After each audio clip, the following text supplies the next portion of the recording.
Você já percebeu como é fácil confundir boas intenções com verdadeira moralidade? Como é tentador achar que o simples desejo de fazer o bem já nos absolve de qualquer consequência? Vivemos em um tempo em que a aparência de bondade muitas vezes vale mais do que a integridade silenciosa. A moralidade virou performance e, o pior, acreditamos nisso. Agir com boas intenções se tornou um álibi para decisões incoerentes, muitas vezes impulsivas, baseadas no desejo de agradar, de evitar conflito, de manter uma imagem. Mas a pergunta que Kant nos obriga a fazer é desconfortável e por isso é transformadora. Isso que você faz poderia ser uma lei universal em um mundo que reage apenas ao que se vê, se mede, se publica. Há uma urgência quase silenciosa por algo que não se pode medir, a ética interior.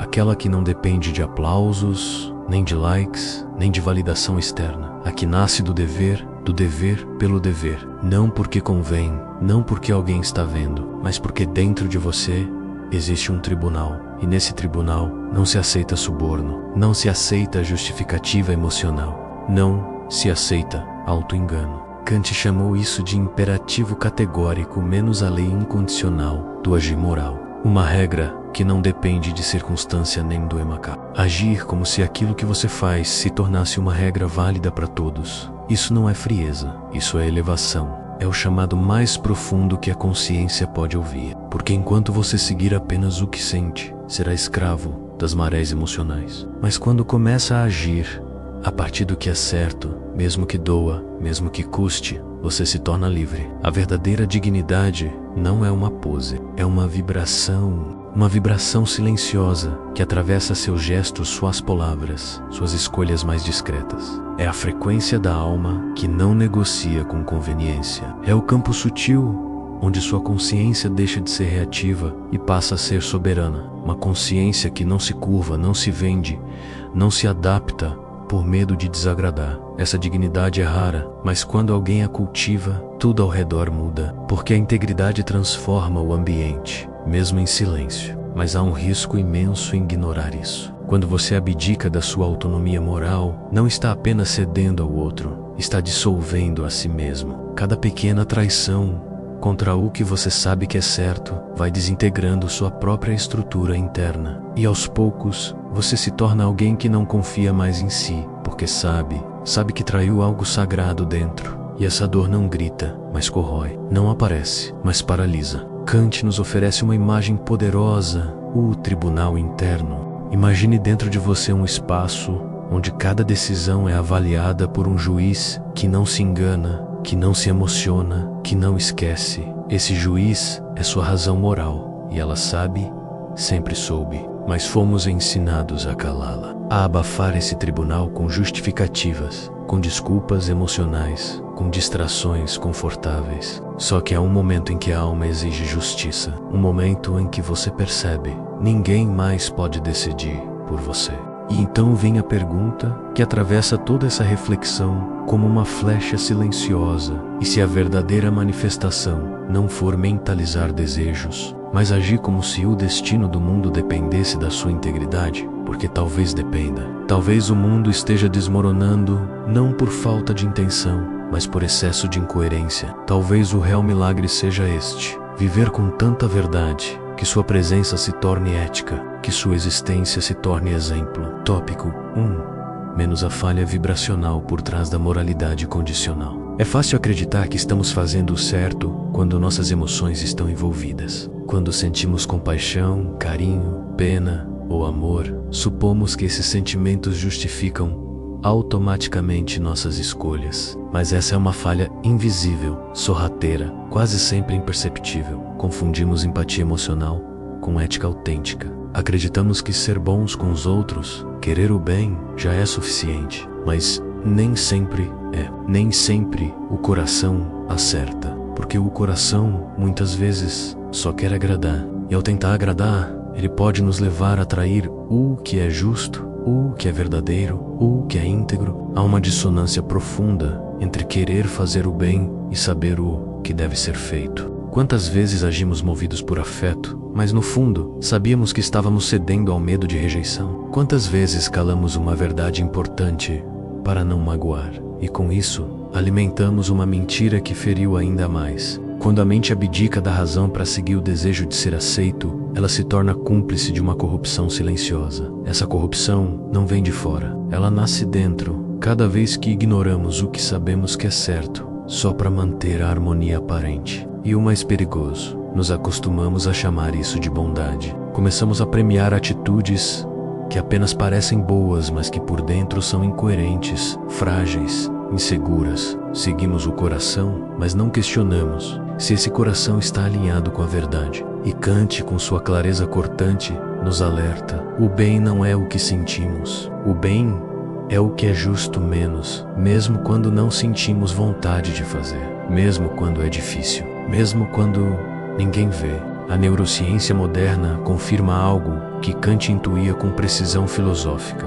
A verdadeira moralidade não nasce da emoção, mas da razão. É o córtex pré-frontal, a área mais evoluída do cérebro, que ativa nossa capacidade de julgar, ponderar, decidir com base em princípios. Quando deixamos essa parte da mente adormecida, guiando-nos apenas pela empatia ou pelo desejo de aliviar a dor imediata, perdemos a chance de cultivar uma ética profunda, uma ética que não depende de sentimentos passageiros, mas de valores inabaláveis. Agir moralmente, portanto, é menos sobre sentir que está certo e mais sobre saber que está certo. É deixar que a consciência, e não a emoção, dite o que deve ser feito. E isso não nos torna frios, nos torna íntegros, nos torna lúcidos, porque há momentos em que o amor verdadeiro exige firmeza, em que a compaixão real exige dizer não, em que a escolha correta parece dura, mas carrega uma beleza silenciosa, a beleza de uma vida vivida com coerência. Tópico 2, menos o imperativo categórico, a lei espiritual do dever universal. Há uma força silenciosa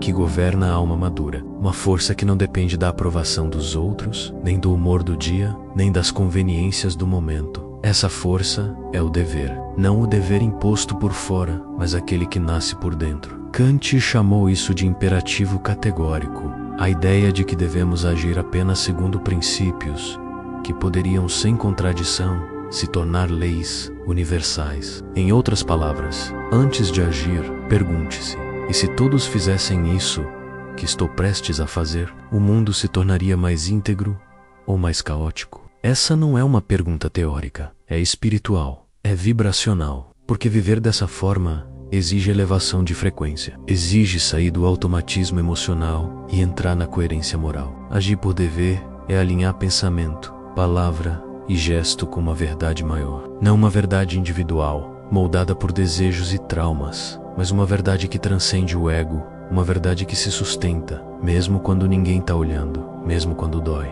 mesmo quando se está sozinho. Essa coerência tem uma vibração, uma frequência sutil, mas poderosa. Quando você age por dever, seu campo energético se alinha com a ordem natural da consciência. É como se a realidade ao seu redor reconhecesse essa integridade e começasse a responder com mais clareza, com mais sincronicidade, com mais paz, porque a integridade é magnética. Ela não atrai tudo o que você quer, ela atrai tudo o que ressoa com quem você realmente é. E aqui entra algo profundamente contraintuitivo. A intenção pura é mais poderosa do que a emoção elevada, porque a emoção pode ser passageira, instável, manipulável. Mas a intenção que nasce do dever é como uma bússola. Ela não oscila com o vento, ela aponta para o norte da alma. Quando você age com base nessa intenção, você não apenas manifesta resultados, você manifesta uma versão mais inteira de si mesmo. E essa manifestação tem um poder que nenhuma técnica pode gerar.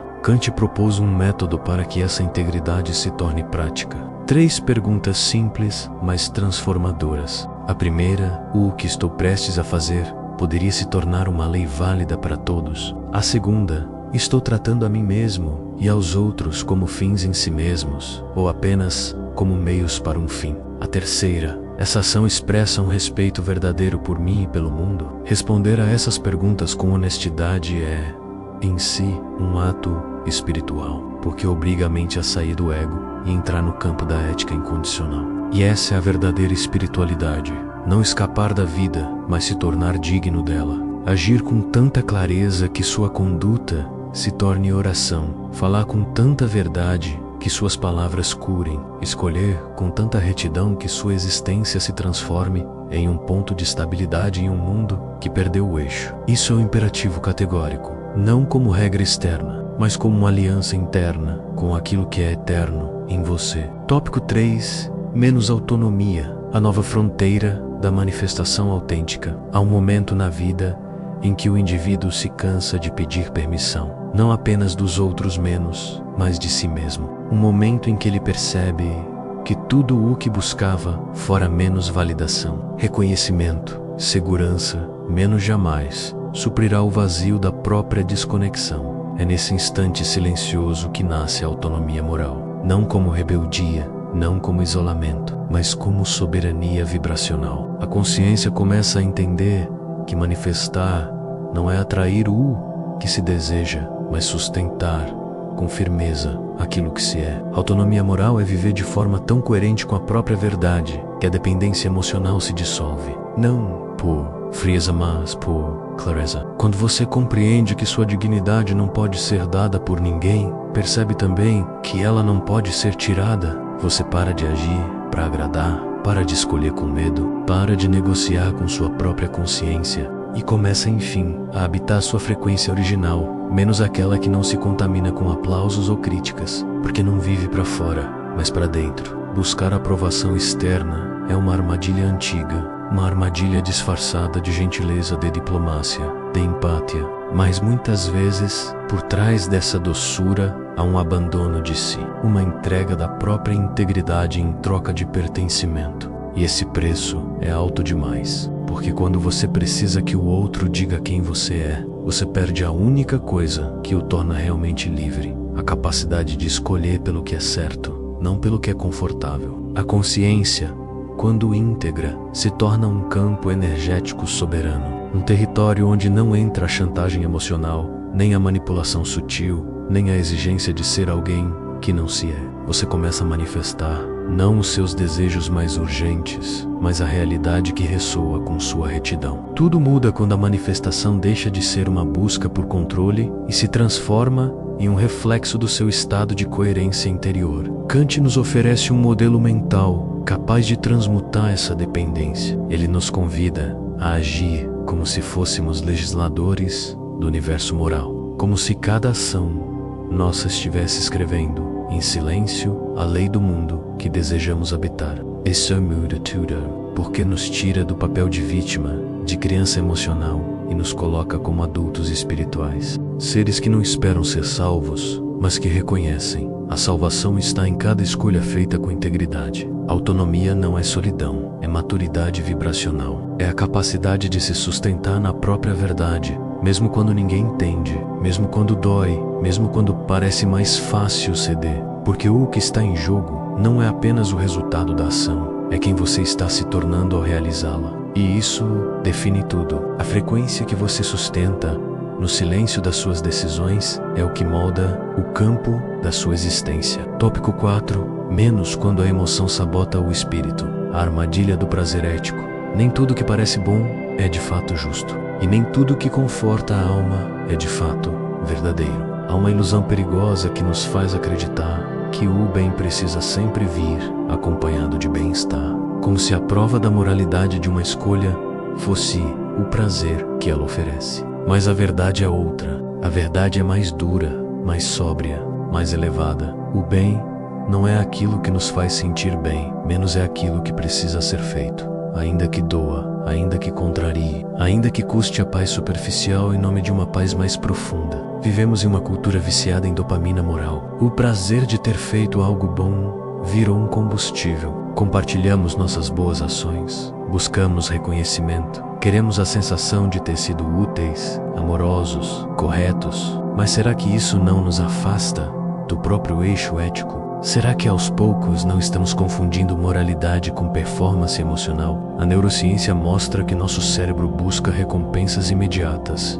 e sentir-se bem é uma das mais potentes. Só que essa busca pode distorcer a bússola interna. O que deveria ser dever vira um produto da conveniência afetiva. Existe um paradoxo espiritual que poucos ousam encarar. A verdadeira consciência elevada exige neutralidade emocional. não insensibilidade, mas maturidade, não frieza, mas clareza. Agir com sabedoria moral é suportar o desconforto de uma decisão correta que não oferece prazer imediato. É manter-se íntegro mesmo sem nenhuma emoção positiva presente. É saber que há algo mais importante do que sentir-se bem menos. É estar em paz com a própria verdade, mesmo em silêncio, mesmo sozinho. Nesse caminho, o espírito se fortalece não por sentir mais, mas por sentir com discernimento. E isso só se alcança na prática da contenção, no intervalo entre impulso e ação, no espaço sagrado onde a emoção grita, mas você escolhe ouvir o dever. Silenciar por 5 minutos antes de agir, respirar com o corpo inteiro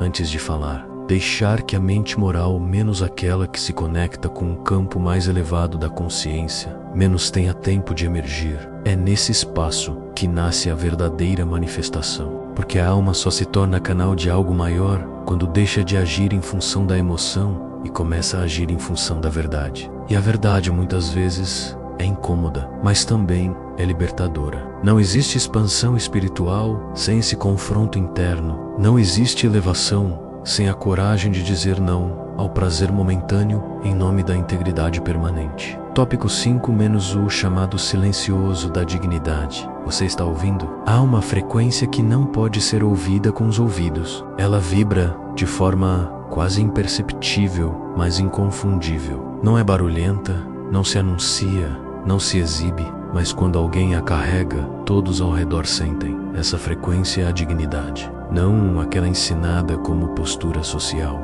mas aquela que nasce do alinhamento radical entre o que se pensa, o que se sente e o que se faz. Dignidade é o campo magnético da integridade invisível. É aquilo que sustenta o espírito, mesmo quando o corpo está cansado, mesmo quando o mundo desaba. Muitos procuram por milagres, por mudanças, por respostas externas, mas ignoram o fator mais sutil e mais decisivo para a manifestação acontecer. A coerência ética nas pequenas decisões. Não são os grandes gestos que moldam sua realidade, mas os microatos diários de fidelidade a si mesmo. Aquela escolha que ninguém vê, mas que você sente. Aquela promessa silenciosa que você honra, mesmo que o mundo todo diga o contrário. A alma sabe. Ei, alma senti.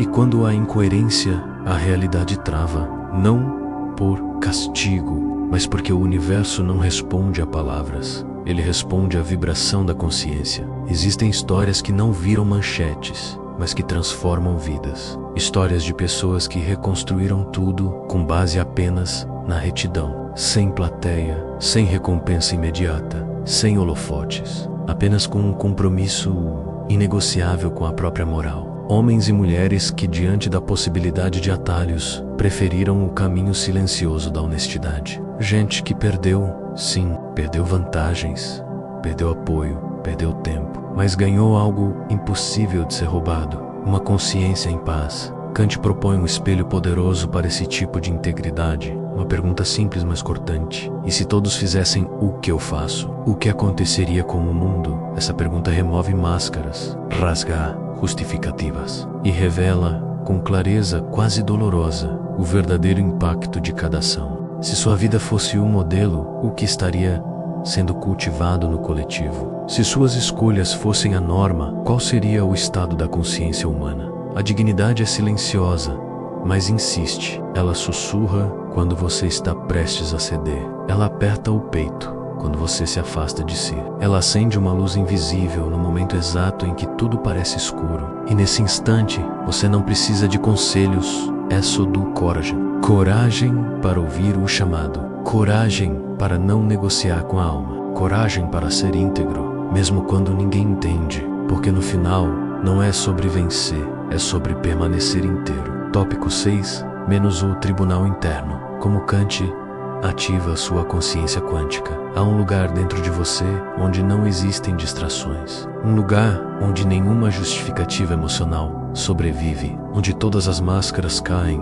Esse lugar é o tribunal interno. Kant o chamava de razão prática pura. Não uma razão fria, calculista, mas uma inteligência moral que observa tudo, julga tudo, registra tudo. Esse tribunal não pune, mas também não ignora. Ele não grita, mas também não silencia. Ele apenas observa. E essa observação, quando você a sente, pode mudar tudo. Na linguagem da física quântica, o observador influencia o campo. E Kant, sem usar esses termos, já intuía essa mesma realidade. Quando você age, algo em você observa a intenção, observa a escolha, observa a verdade por trás do gesto. Não importa o que o mundo pense, não importa o que os outros digam, esse observador está ali, sempre ali. É a sua consciência mais elevada. E essa consciência não negocia com meias verdades. Ela exige integridade total, porque só com essa integridade o campo da sua vida pode se alinhar com algo maior. O maior erro espiritual da modernidade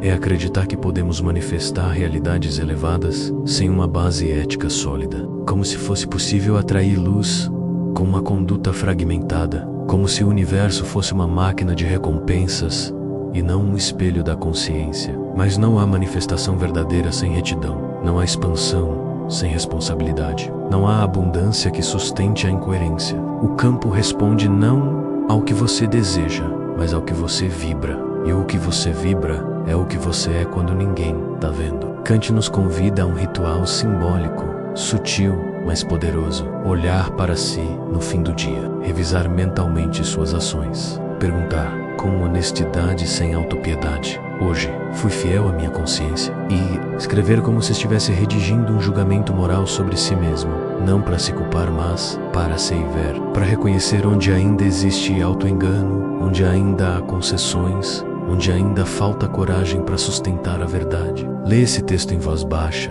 consigo mesmo, é como acender uma luz. Não uma luz de acusação, mas de lucidez. É permitir que a alma se reconecte com sua própria nobreza. Porque o tribunal interno não existe para punir. Ele existe para lembrar quem você realmente é. E esse lembrar é o início da cura.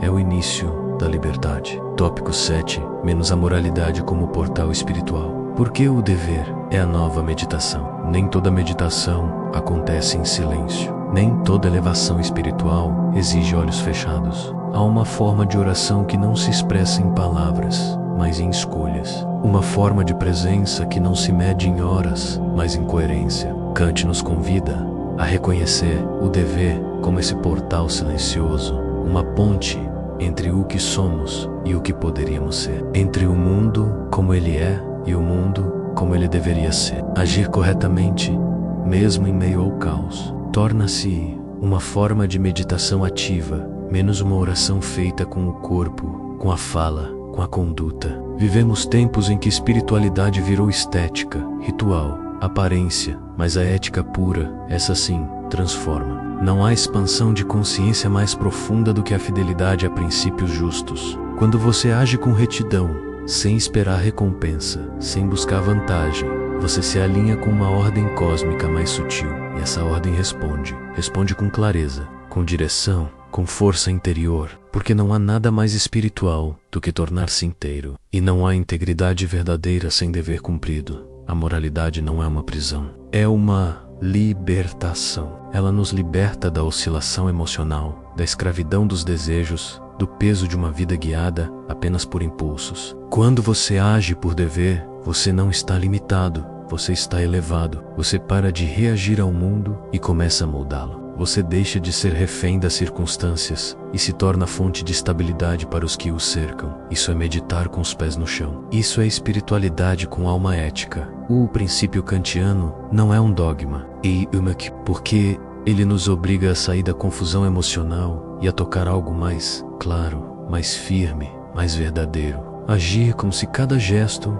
fosse sagrado, como se cada palavra estivesse criando realidade, como se cada escolha fosse um espelho do universo que queremos habitar. Isso exige presença, isso exige verdade. E isso, mais do que qualquer ritual, transforma o espírito. A frequência mais elevada não é aquela que sentimos em estados místicos, é aquela que sustentamos nas escolhas diárias. A vibração da integridade incondicional é o verdadeiro campo de força espiritual. Quando você escolhe o que é certo, mesmo quando é difícil, você invoca uma energia que não se compra, não se imita, não se ensina, só se vive. E quando ela se instala, tudo muda. O mundo pode não notar, mas a alma sente. E a alma nunca se engana. Conclusão: Kant nunca nos pediu que fôssemos bons. A bondade muitas vezes pode ser vaga, emocional, subjetiva. Ele nos pediu algo mais elevado, algo mais firme, que fôssemos justos, justos